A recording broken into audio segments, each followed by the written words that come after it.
This is the hand and dexterity exercise class. And so if that's what you signed up for, you're in the right place. We'll just give it a moment here for folks to connect to the audio system.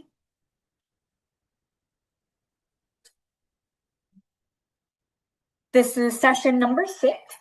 And after today, we have 2 more classes and the series is done. So it's taking us all the way to the end of June. Now for today's class, you're going to need a few different things. So the first thing you're going to need is a ball the size of a tennis ball. You're going to need a belt, or if you don't have a belt, you can use a TheraBand, which is what I'm using to then tie around my waist when we get to that part of the exercise.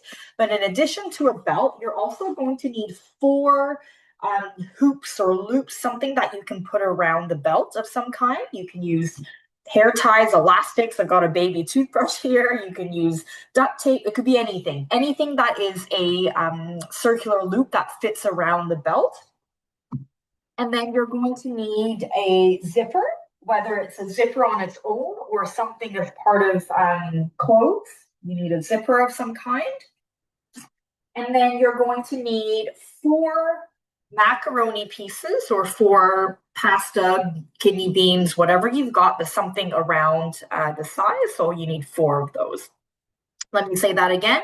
You're going to need a ball the size of a tennis ball. You're going to need a belt of some kind, or if not a belt, you can use a scarf, a TheraBand, something that you can tie around your hips. And in addition to that, you need 4 loops of some kind. So I've got hair ties, a baby toothbrush, and duct tape. You need 4 of these kind of loops that go around the belt or the TheraBand or scarf or whatever you're using. And then you need something with a zipper, whether it's an item of clothing with a zipper or just a zipper on its own. And then lastly, you need 4 macaroni pieces or dried pasta, kidney beans, whatever you've got. You need 4 of them. Oh, and I guess you need a handwriting sheet too. Can't forget that. So just a blank piece of lined paper is good, and we'll use that at the end. I see some people heading off to grab the items, so we'll just give it a few minutes here. We'll just wait a little bit for everyone to come back.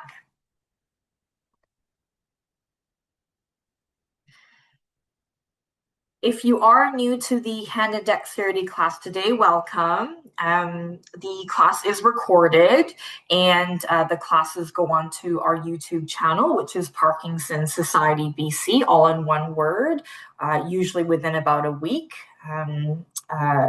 after the live class. So all the other classes are already uploaded onto YouTube. If you search up Parkinson Society BC, all in one word, on the YouTube website, you'll see the profile come up. And if you go to playlist and you scroll down to hand and dexterity, you'll find a playlist with all of the hand and dexterity classes recorded, not just from this series in 2026, but also from previous years as well. So if you're extra keen and you want to try hand and dexterity exercises from the previous years, they're all a little bit different. You're more than welcome to do so on the YouTube channel. Rest assured that the recording will not include any of your videos. It's just my video, so don't be shy. You're welcome to turn on your video if you like.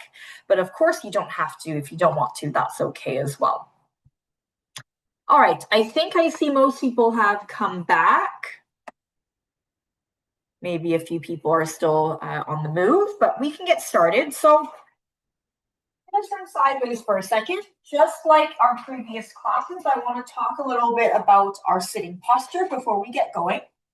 So because it's a hand and dexterity class, we're sitting down for the entire thing. And I recommend having a table in front of your computer as well, just so that way you can, put your arms and equipment on it and use that table as a little bit of a cheat if some of the exercises are harder for you. But Before we get started, I just want to talk about our postures. So when we're sitting in our chair, you can see here that I'm sitting at the front edge of my chair and I'm nice and tall through my spine. And you can see there's a gap between me and the chair. So what I don't want to see is for us to be sitting all the way back in the chair and kind of slouching or leaning to the side. It's really important that we're sitting upright because when we're in this upright position, we actually have more room to move our arms and trunk and things like that. And if you're leaning back in this kind of posture already, you're sort of closing off on your shoulders. And so just make a mental note that when we're doing our class today, you're sitting nice and tall and forward in the chair. Okay, we're going to start.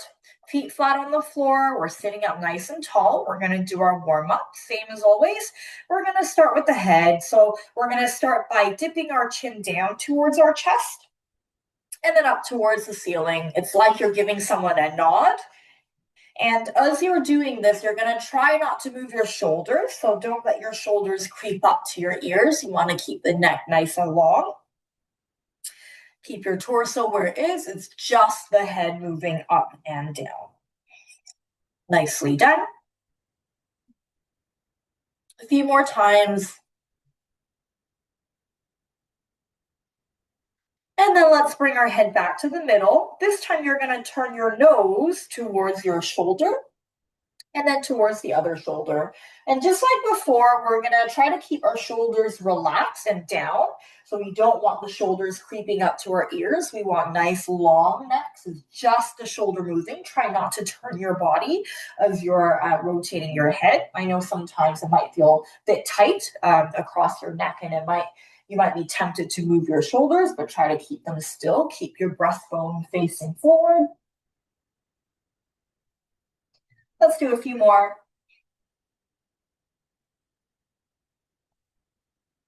Great, head back to the middle. This time we're going to do a full circle of our neck. So we're going to start down. We're going to circle all the way to the back and down again. And just like before, you're going to try not to move your shoulder. Try not to let them float up to your ears. You want to keep your neck nice and long if possible. And you're going to try to keep your torso still. Breastbone facing forward the entire time. And take your time on this. You don't have to rush. Go at a pace that feels good to you. And let's go in the other direction. Same thing. Try to keep your shoulders down and away from your ears if you can. Imagine that there's a light coming off the top of your head and you're kind of drawing a big circle towards your ceiling here with the top of your head. Nicely done. And let's relax for a second. We're going to go into our shoulder rolls. So just like before, we're sitting up nice and tall. Shoulders come up towards the ears and back. Try not to move your head too much during this. You're going to just isolate the movement to your shoulders. Big circles. Up and back behind the ears. Nicely done.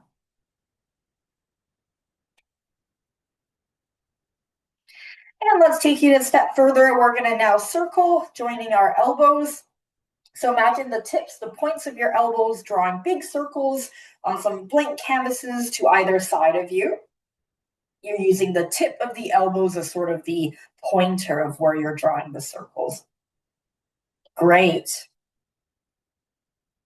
And then let's add the entire length of the arms. So imagine your fingertips now being the bits drawing the circles on the canvases to either side of you. And if you've got shoulder issues, shoulder pain, don't feel like you have to go quite as high. You're more than welcome to go a little bit lower if you'd like, whatever works for you. And that is the same instruction for any of the other exercises we do today. If anything feels painful or just not right, feel free to modify it or change the way that you're doing it, decrease the range, things like that. Let's circle in the other direction. So we're going to go forward instead. Still thinking about those fingertips being the ones to draw circles on the blank canvases to either side of you. And then we're going to do the elbows, the tips of the elbows, drawing those circles forward as big as you feel comfortable doing. Great. Drop the arms now, just the shoulders. Try not to move anything else, just the shoulders. Big circles. Great. And relax. We're going to hold out one of our arms. And we're going to start by doing our gentle taps all the way down the length of the arm. Don't forget to tap the tips of the fingers and the palms and the thumb as well. Nice gentle taps, waking up the nerve endings. Great. And then we're going to flip the arm over and do the exact same thing. Light taps down the length of the arms to the fingertips, the back of the hand.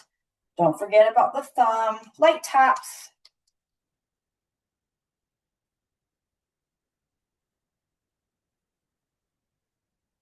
And we're going to do our squeezes all the way down the arm. Gentle squeezes all the way down, covering as much surface area as you can. Don't forget about the thumbs, the palms.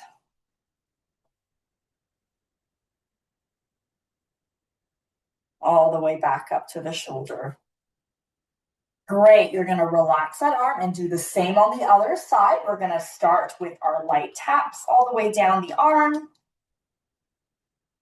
Making sure that you're not skipping any surface. So don't forget about your fingertips, your palm.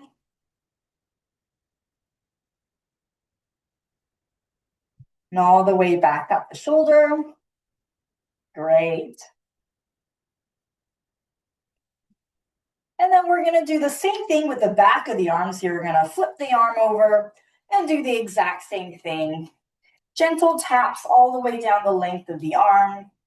Don't forget about the thumbs, the fingertips, and all the way back up.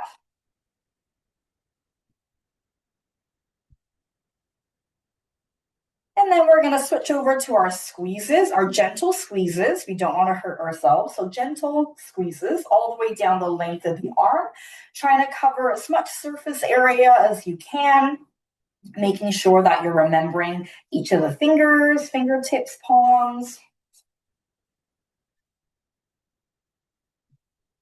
And all the way back up. And relax the arms. Okay, we're going to clasp the hands together, relax your elbows.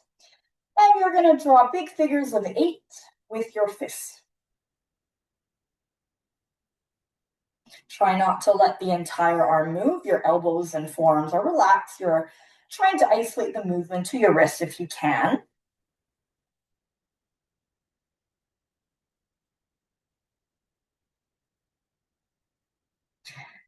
You're going to unclasp your hands. You're going to hold up your fingers in front of you like so. And we're going to start with our waves. So you're going to start on one side. You're going to lift the fingers like that. So you're kind of giving them a little wave. They're going up and down, traveling down your fingers all the way to the other side. Doesn't have to be fast. Go at a pace that works for you. Doesn't have to look perfect either. This is just our warm-up. We're just getting our fingers going.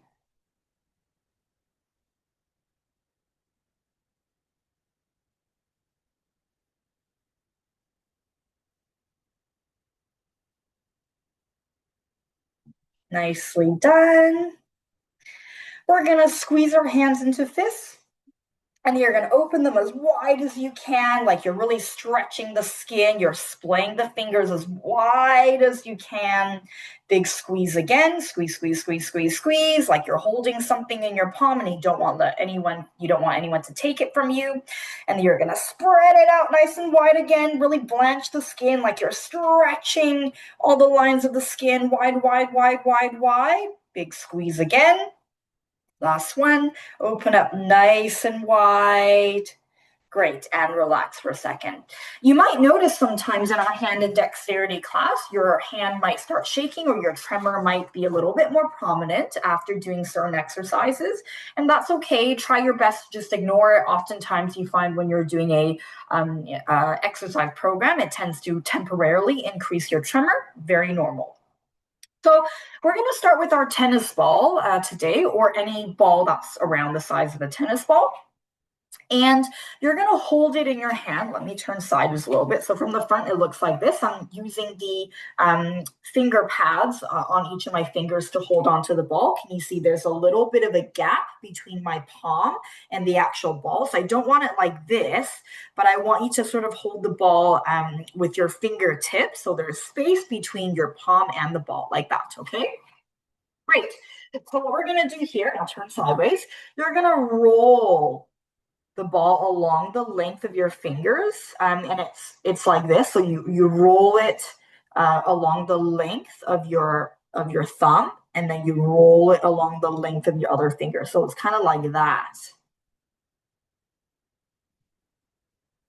right? So if your ball is starting like this, you're not going to be able to do the movement. So make sure you hold the ball with the tips of your fingers, and then you can roll the ball. So like that, you're rolling the ball.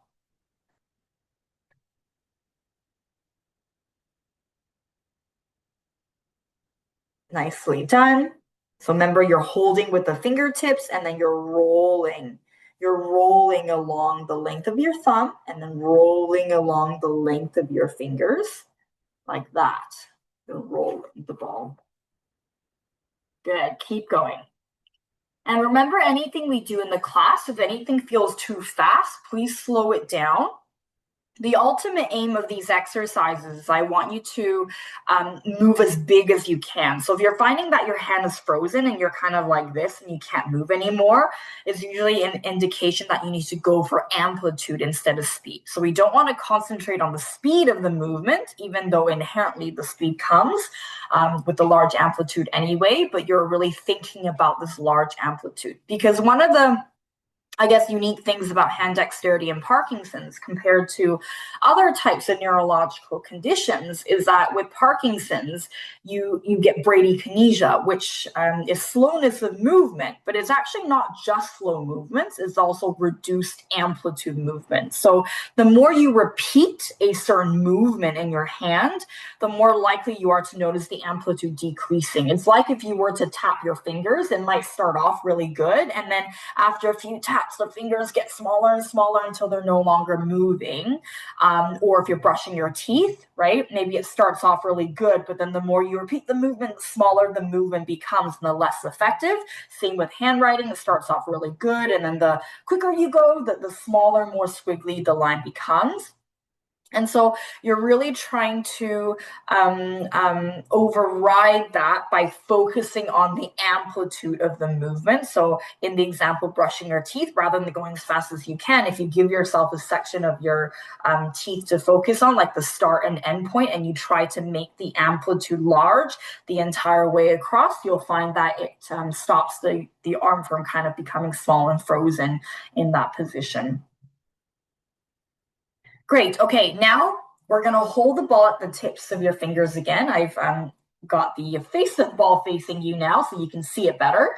So I'm holding on with the tips of my fingers again.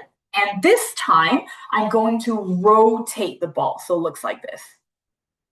I'm rotating the ball. Can you see that? I'm rotating the ball. So from the side, can you see there's still space between my palm and the ball? So I don't want this. I want the tips of the fingers, and you're rotating. You're rotating. So because I've got a face on my ball, you can see it rotating. So you want to hold it with the tips of your fingers, and you're rotating that ball. Now, don't feel like you have to hold your arm up in the air because your shoulder might get tired. I've actually got my elbow resting on a table here, or you can rest it on the arm of your chair, your lap, whatever you feel comfortable with. But we're trying to rotate the ball with the tips of our fingers.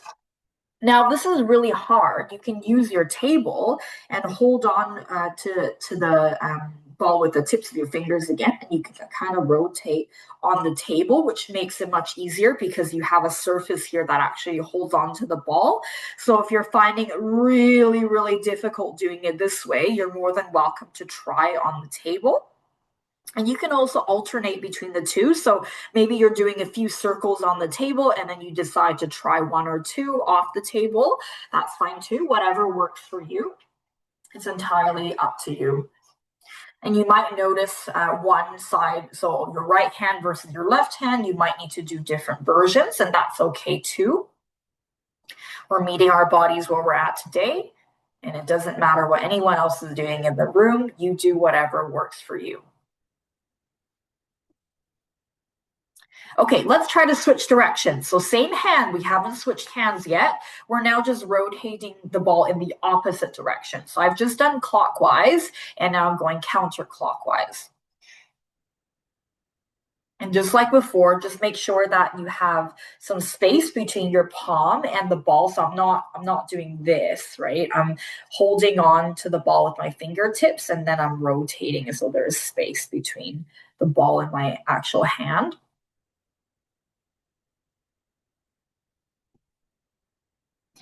And just like before, you can use the table if you like.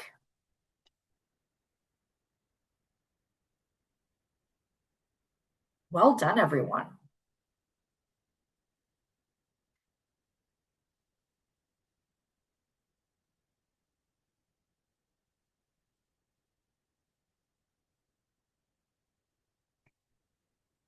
Okay, let's switch hands. So you can shake out that hand, open it, close it a few times, whatever you need to do to relax that hand. And then we're going to switch the ball over to the other hand, same as before. You're holding on to the ball with the tips of your fingers, so there's a gap between the ball and your hand. And then you're going to start with the rolling of the ball, just like the other side. So I'm rolling along the length of my thumb and then rolling along the length of my finger, so it looks like that. You're rolling the ball.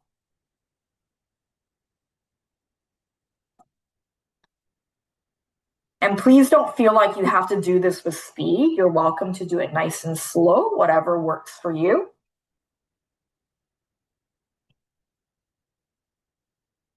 And just like before, if it's hard to hold up your arm in the air, you can rest your elbow on a table or on your lap, on the armrest of your chair, whatever you've got. Absolutely fine.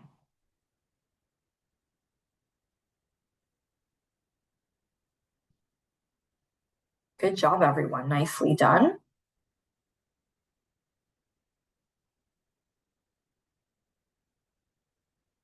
If you need to reset, reset. If you need to take a break, take a break. It's entirely up to you. You do not have to match anyone's speed. You do what works for you.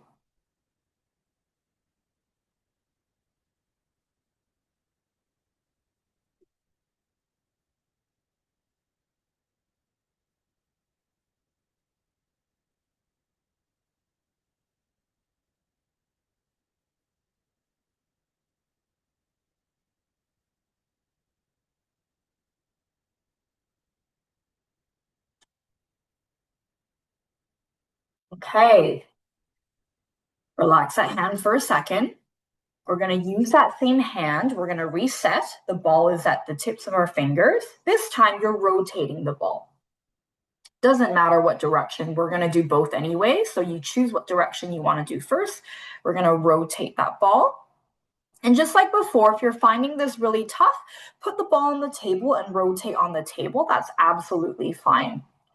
Whatever version works for you is okay. And it's okay if each hand is doing a different version.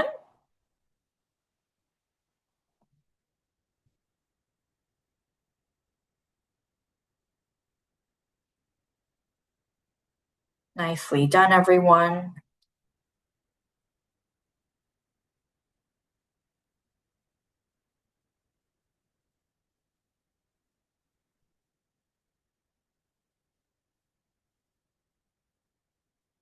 If you're finding that your fingers are frozen, try to slow down the movement and go for bigger movements of your fingers instead.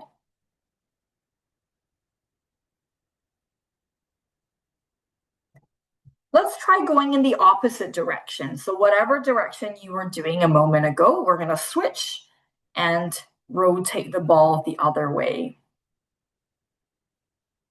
And just like before, you're welcome to use the table if that version works better for you.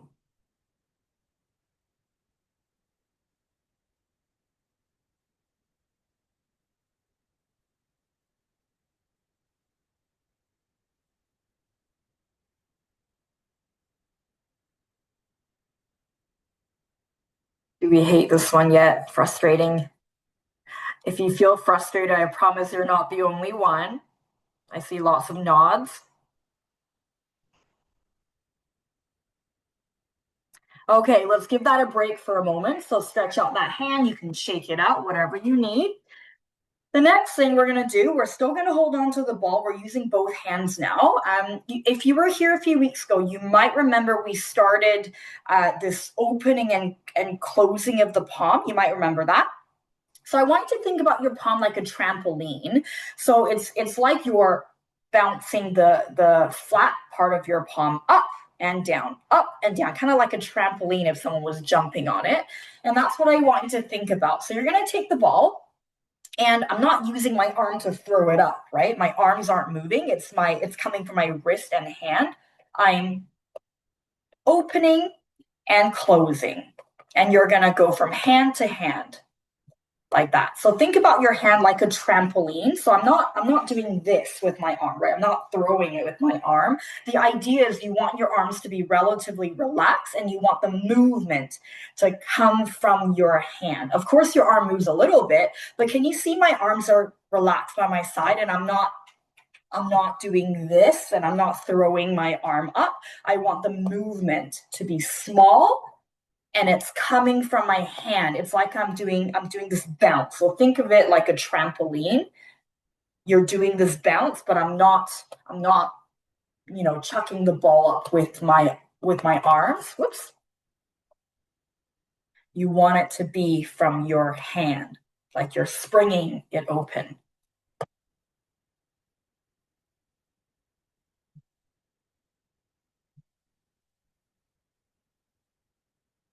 That's it. You've got it. You're springing it open from your hand. Try to relax the arms if you can. Of course, they're going to move a little bit, but you're trying to think of it like a spring. Your hands are springing up. Bringing the palm up while you're opening the fingers to sort of pass the ball. You can see the ball is not, lifting up in the air several feet. You're going for a few inches, really. You're not actually chucking the ball. You're sort of bouncing it, springing it up, if you will.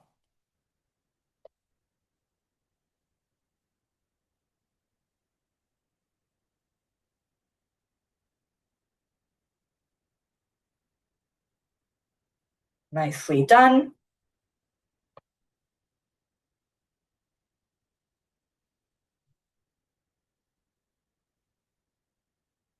Let's do a few more, and then we will move on to the next activity, which you might also not like.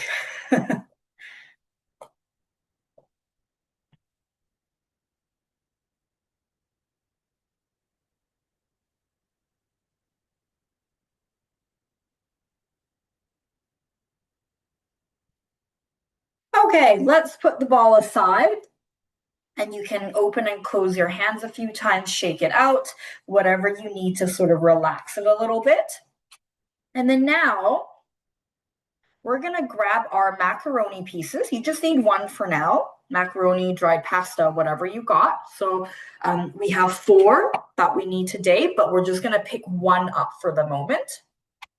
So if you were here last week, you might remember this. We're going to start by holding the macaroni in our index finger, like so, index and your thumb. You can see here I've got the macaroni index and thumb. You're going to hold the macaroni there and you're going to keep your other fingers up if you can and out of the way, and you're going to roll the macaroni. You're just going to roll it along the first pad of your finger. You're just rolling it. The movement might be quite small and subtle, and that's fine. You're gonna just roll the macaroni along the pad of your index finger and your thumb. Try to keep the other hands up, or the other fingers, not hands, the other fingers up if you can.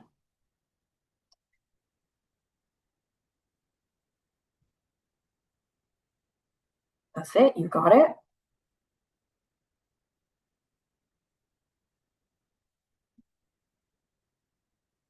And it doesn't have to be fast. Remember, you're aiming for amplitude. So imagine you're trying to hit the top of the finger and then that line where the first pad ends, you're trying to go for the entire distance if you can. So aiming for amplitude.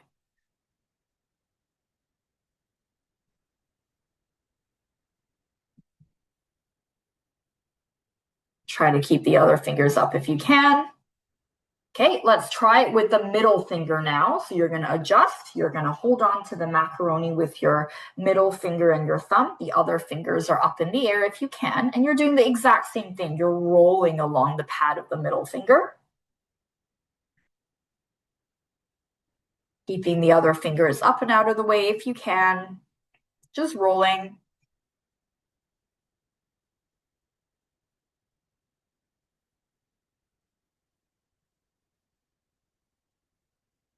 Okay, you know what's coming next. We're going to try our ring finger now. Try to keep the other fingers up and out of the way if you can. Rolling the macaroni between the ring finger and the thumb.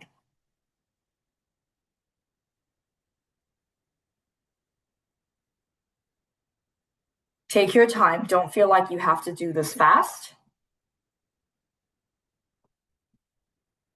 If you find this really frustrating, I promise you're not the only one in the room. Just keep trying. It's okay if this is really tough and you need to take a break. Absolutely fine. Just keep trying.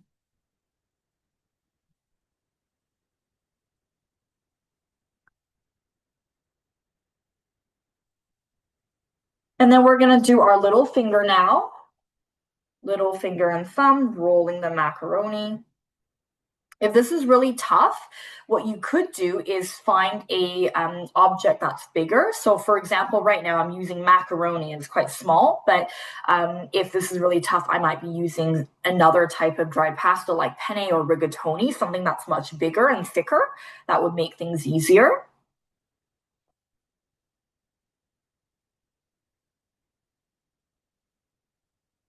Okay, now we're going to keep hold of the macaroni between our little finger and our thumb. This time we're going to pass the macaroni to our other fingers. So I've got my macaroni between my little finger and thumb, and I'm going to pass it to my my ring finger and my thumb, and then pass it to my middle finger and my thumb, pass it to my index finger and my thumb, and then all the way down the line again, middle finger to thumb, ring finger to thumb, and little finger to thumb. Please do this slower. You do not have to do it at the speed. I'm just going through it so you can see what's going on. And just like before, if that's really tough, do it on a table. But if you're doing it on a table, try to make sure you're not letting go of the pasta to put the other finger there. You want to try to get the other finger there first before you lose that pinch. So it's like you're trying to pinch onto that macaroni the entire time when you're passing it from finger to finger. So it's entirely up to you if you use the table or not. But if you are using the table, just make sure your fingers pinch the macaroni before you let go of the previous finger.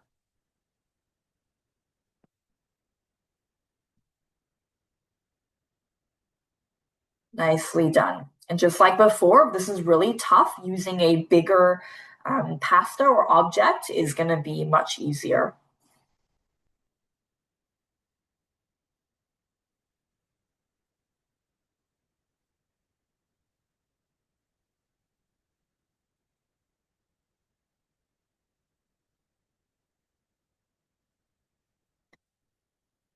Okay, let's stop for a second. We're going to shake it out. You can shake out your hand.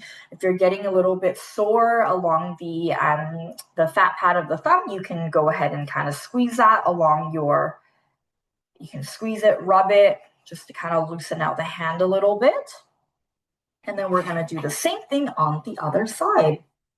So starting with the macaroni pasta between your index finger and your thumb, and we're going to start by rolling it, just like we did on the other side. And you're thinking about the target is the first segment, right, of your finger pad. So you're going from the tip of your finger all the way to that first line where the pad of the finger ends. So you're thinking about amplitude. You're not going as fast as you can because that's going to make your hand freeze up, but you're going for big movements. The tip of your finger all the way to the line of where your finger pad ends.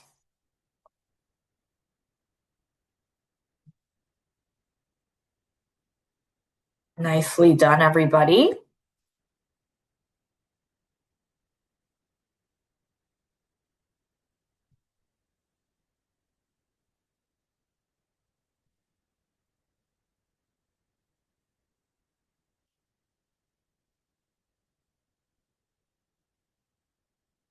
Okay, we're going to try the middle finger and your thumb. Same thing, you're still rolling that pasta along the finger pad of the middle finger. And just like before, we're not going for as fast as we can, but you're aiming for that amplitude.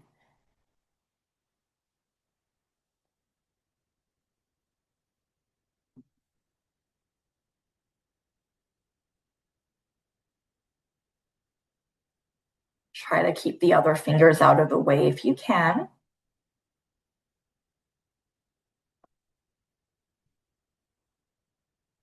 And let's try the ring finger now.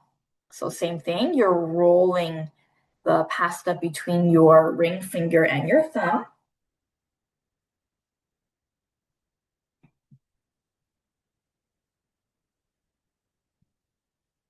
Frustrating, yes, I know. You might notice that one hand is easier than the other, and that's okay. Just try your best. We meet our bodies where we're at today. It's absolutely fine. Even if your movement is very small and subtle, that's okay. Just keep trying. We're going to move on to our little finger now. You'll find the ring finger and little finger to be the hardest.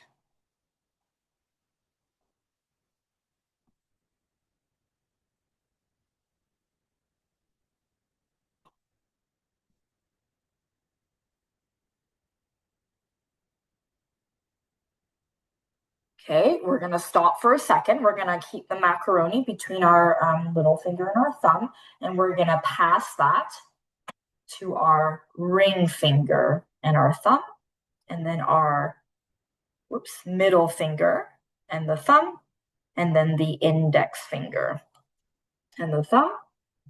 And then you're going to go all the way down the line again, passing it to your middle finger and your thumb, your ring finger and your thumb, and your little finger and your thumb. And just take your time on this, there's no rush. Remember, you can do this on the table, but if you're doing this on the table, make sure you pinch the macaroni before you let go of the previous finger. So you should always be pinching the macaroni at all times, even if you're doing it on the table.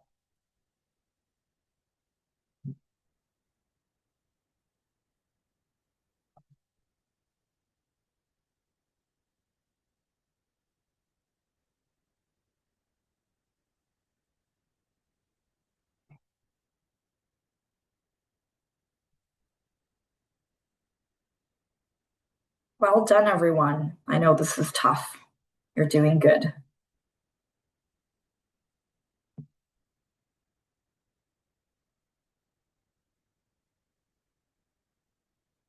Okay, let's shake it out for a moment. Shake out that hand. If you need to press into the base of the thumb, feel free to do so just to kind of let the hand relax a little bit. Now, we're still going to use our macaroni, but this time you need 4. And we're going to practice our finger opening exercise. So if you were here in the previous weeks, you'll remember this one where our hand is nice and flat and your fingers are squeezing together. And I want you to imagine it's like you've pressed your hand against a flat window or some kind of a flat surface, and you're kind of looking through the window. So the idea is the hand should be completely flat from the side, is completely flat, like you're pressed it up against something. We don't want the thumb to come in, right? Because if you're pressing flat, your thumb should be out to the side. And then you're taking the 4 macaroni pieces and you're gonna stick the macaroni between your fingers. You're sticking the macaroni between each of your fingers. And you see I've stuck it in between. Like that. So that way you have a target here. So you can see I've got macaroni 1, 2, 3, 4 in between my fingers. And then you're squeezing it. Don't let any of the macaroni come down. And you're selectively opening your thumb to drop that first macaroni without the other ones dropping. And then you're opening the second space to drop that macaroni without any of the other macaroni dropping. And then the next space without the last macaroni dropping, and then the little finger. So you're essentially selectively, oops, my macaroni got stuck under the table here. You're selectively choosing to drop 1 macaroni at a time. Easier said than done, I know. And just like what I mentioned before, the smaller the object, the more difficult this is going to be. So if macaroni is too tough, you can use bigger pasta like penne or something like that. Okay, so again, here you can see the macaroni. They're between my fingers. Okay, I'm squeezing all of them, not letting them drop. And then I'm going to choose to drop that first one, but all the other fingers are still squeezing. And then I drop the second one. Oops, it doesn't want to come off. There we go. The third one. And then the last one. Oops, except my macaroni is getting stuck to my hands here. And you keep going, same hand the whole time. If this is really tough, you can also do it on the table. So I've got my macaroni between each of my fingers, you can see, and you can slide along the table to drop that if you like, slide along the table to drop it, but you're still selectively doing 1 at a time as much as possible. So it's entirely up to you what version you want to do, but you're still trying to isolate the movement. You're selectively choosing to drop 1 macaroni at a time instead of the whole thing dropping. Again, easier said than done, I know. Keep trying.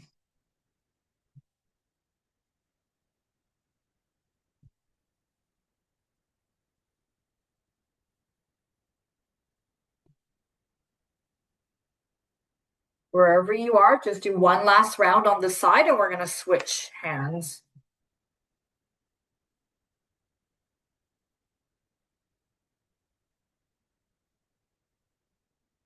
Okay, once you've done that round, we're going to do the same thing on the other side. Sticking the macaroni between the fingers and selectively choosing to drop 1 at a time. Excuse me. So macaroni between the fingers, selectively choosing to drop 1 at a time. And just like before, you're welcome to use the table if you like, but if you're using the table, you're still selectively dropping 1 macaroni at a time.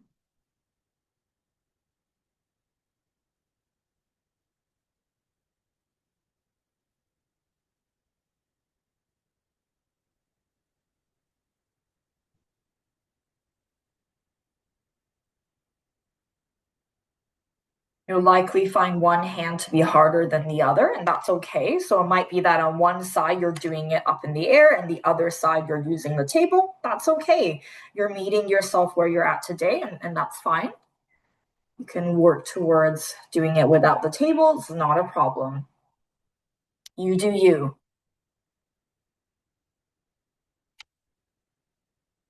The point here is we're trying to isolate the finger opening. Oftentimes with hand dexterity, people believe that, it's all about grip strength, but it's not necessarily. Yes, grip strength is important, but it's also about you being able to isolate your finger movements separate to each other and being able to manipulate the shape of your hand and fingers to conform around whatever object you're trying to utilize, whatever tool you're utilizing with your hand. And so it's important to be able to isolate some of these movements.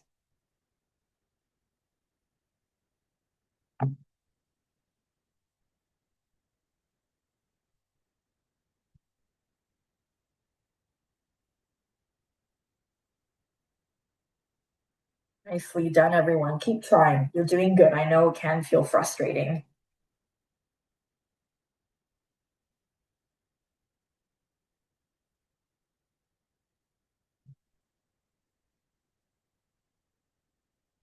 Okay, let's give that a rest. You can shake your hand out and put that away. We're going to grab our zipper for the next one. Ooh, 15 minutes left. Okay, we'll be a little bit quicker on some of these rounds. So you can either have an item of clothing with a zipper or just a zipper on its own. It's entirely up to you. But the first thing you're going to do is you're going to take your index finger and your thumb and your middle finger and your thumb. So your three fingers together, you're going to hold on to the zipper and you're going to try to pull it along the length like that. That's all you're doing.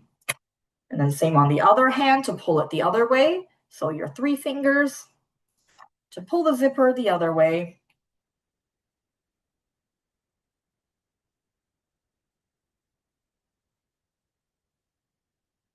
Three fingers, index, thumb, and middle finger pulling the zipper.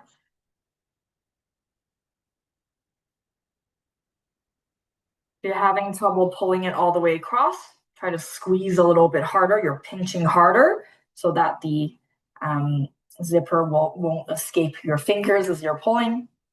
You're pinching with those three fingers and pulling that zipper all the way across. Pinching and pulling.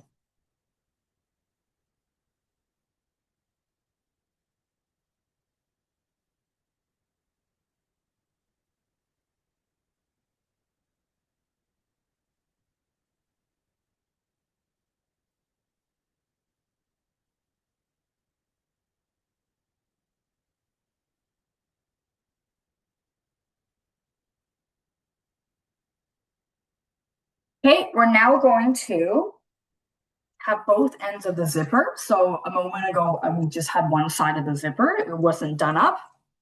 So now you're going to take the other side of the zipper. You're going to make sure you're holding on to both ends, okay?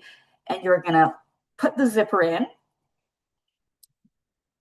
Hold on with one hand, pinching the end of the clothing item so it doesn't move. And the other hand, you're using the three fingers and you're pinching and pulling the zipper. So now I've got the zipper closed all the way towards the end. And then the other hand is going to use the same thing, the three fingers pinching, the other hand holding onto the fabric to then open the zipper all the way. And then you're opening the zipper and restarting that movement of putting the zipper together, pinching with the three fingers. Whoops, stuck on the fabric here. And pulling all the way across to close the zipper. And then you open the zipper on the other side.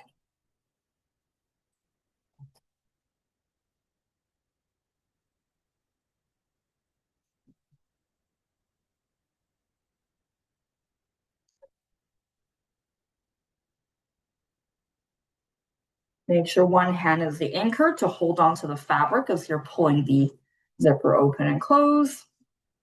One more. And then you're going to put the zipper aside. We're now going to grab our belt or TheraBand, scarf, whatever you're using.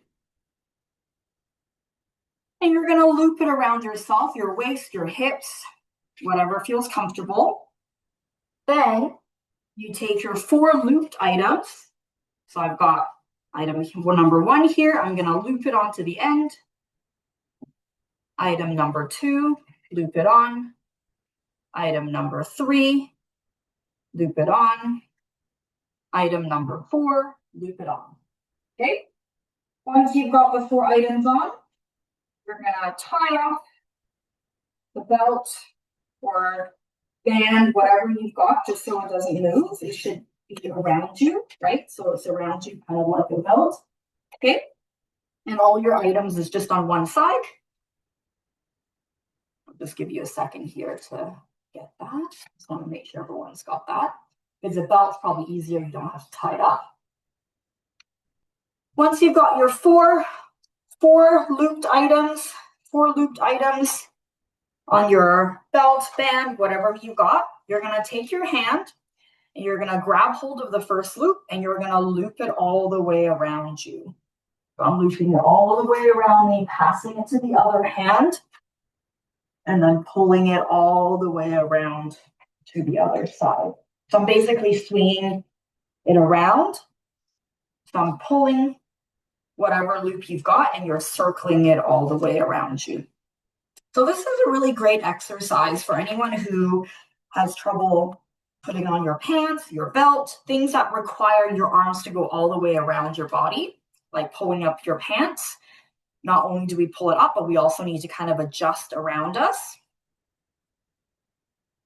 You can sit for this if you have room, or you can stand, but you're pulling it all the way around. So you want all 4 of those loops to go all the way around you to the other side. Once you've got it all on the other side, you're going to go the other way, pulling the 4 loops across to the other side again.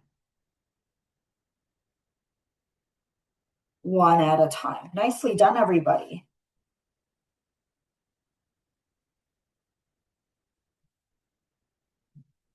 Passing the item from hand to hand. Pull it across. Passing the item from hand to hand. To pass it across the other side. Okay, keep going.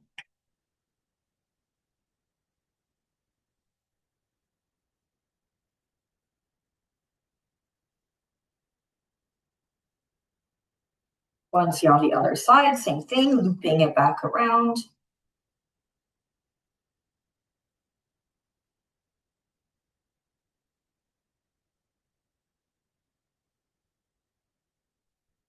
Nicely done.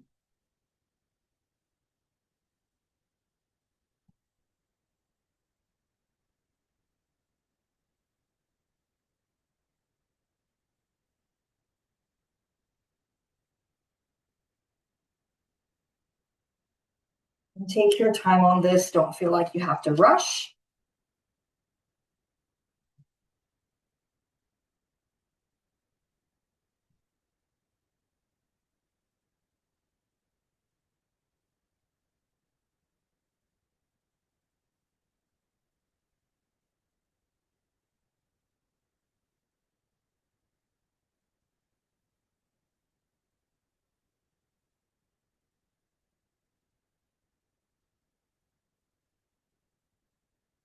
All the way around. Nicely done. Just finish off whichever round you're on and we'll put this away.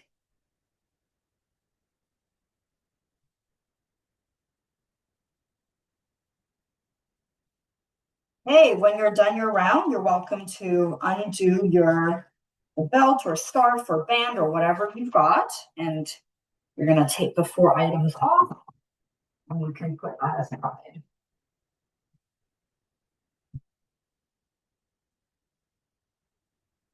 Okay, how we doing? A few minutes left.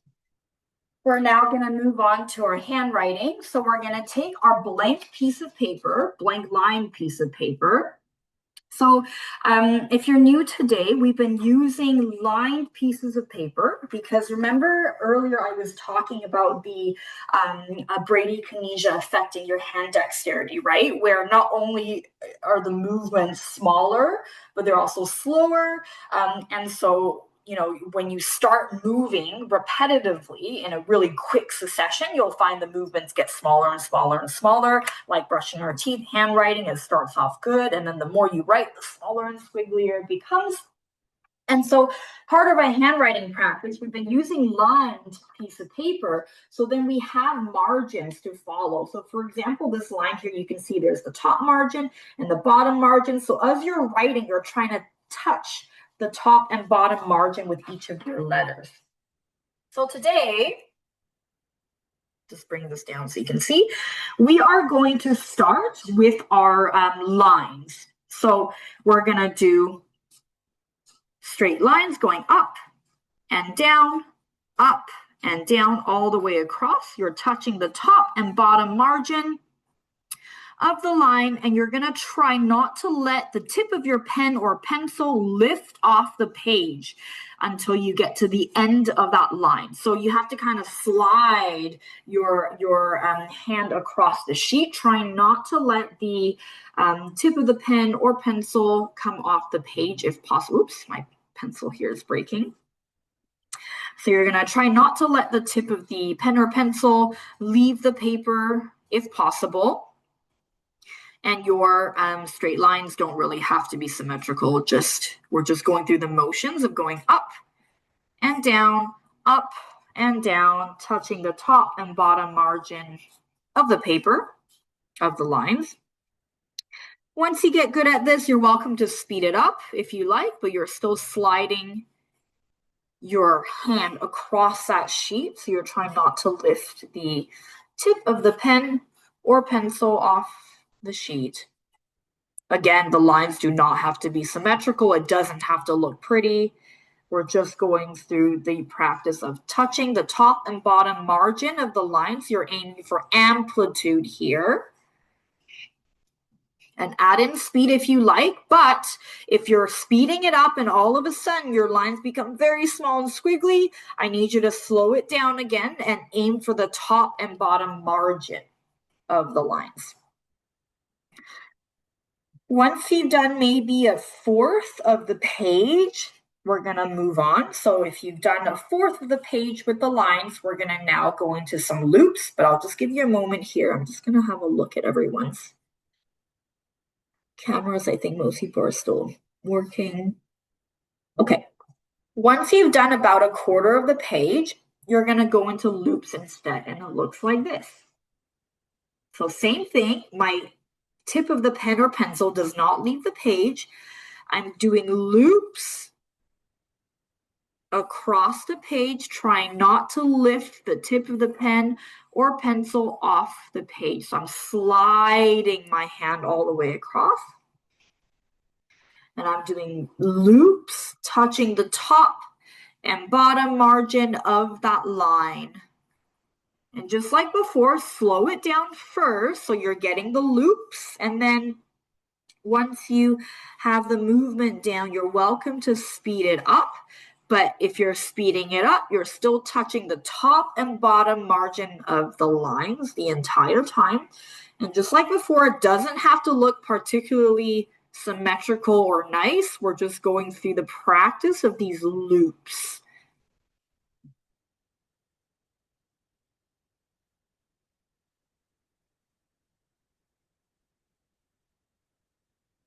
The reason we're doing this is because when we write letters, they're a mix between straight lines, loops, and changes in direction, and that's what we're practicing, keeping our hand nice and steady. We're aiming for large amplitude here.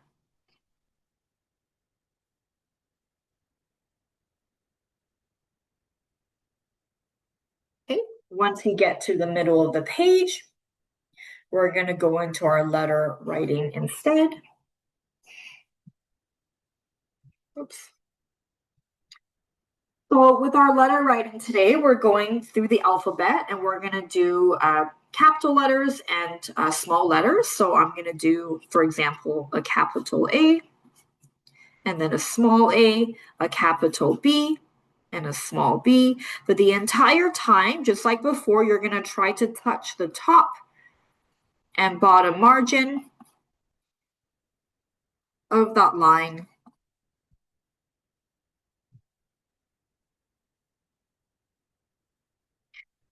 And just like before, you can start a little bit slower, and then once you've got the motion, you're more than welcome to go a bit faster, but I need to make sure that your amplitude stays nice and large, even if you're doing quicker letters.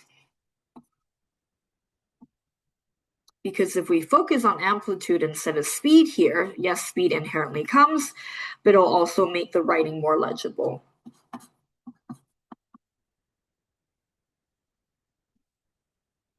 Once you've done the whole alphabet in capital and little letters, you're going to just redo it again. You're going to start again all the way until you fill up the entire page.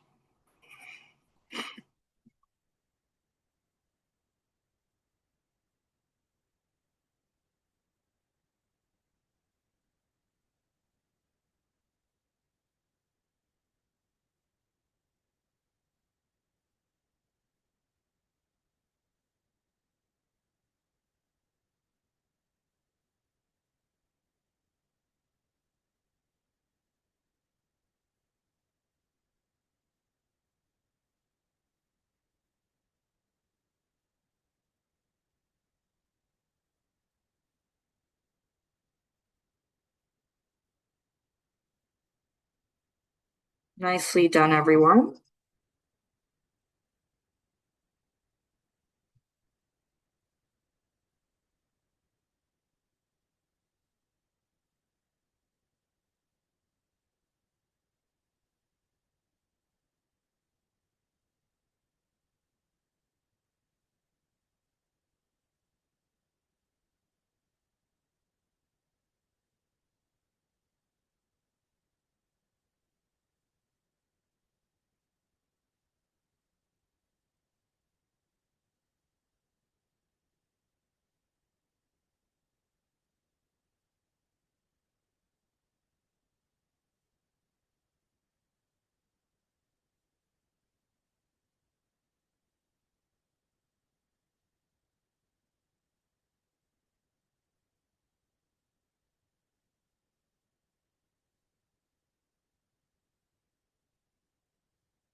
Remember to aim for amplitude.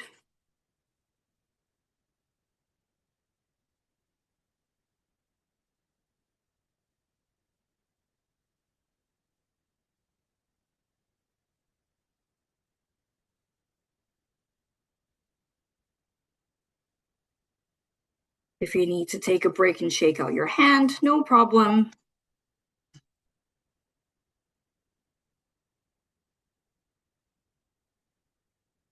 You can also challenge yourself by going a little faster, but still trying to aim for the top and bottom margin of the lines.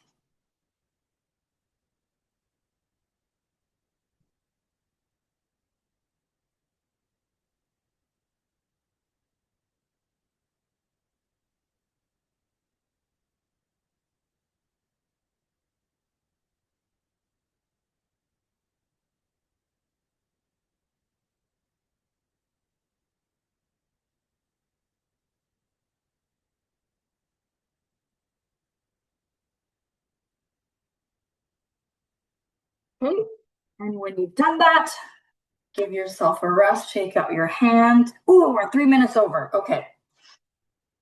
So let's talk quickly about equipment you need for next time.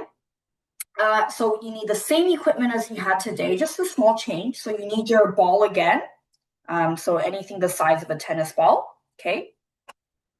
You need your belt or TheraBand or whatever you were using with the four loops around it again. So belt with the 4 loops that go around it.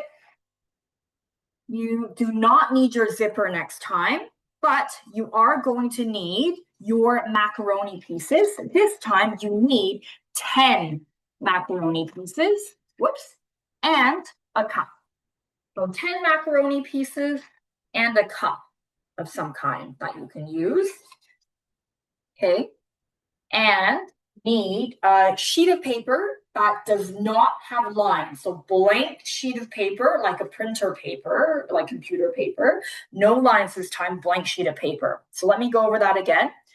A tennis ball or something around the size of a tennis ball.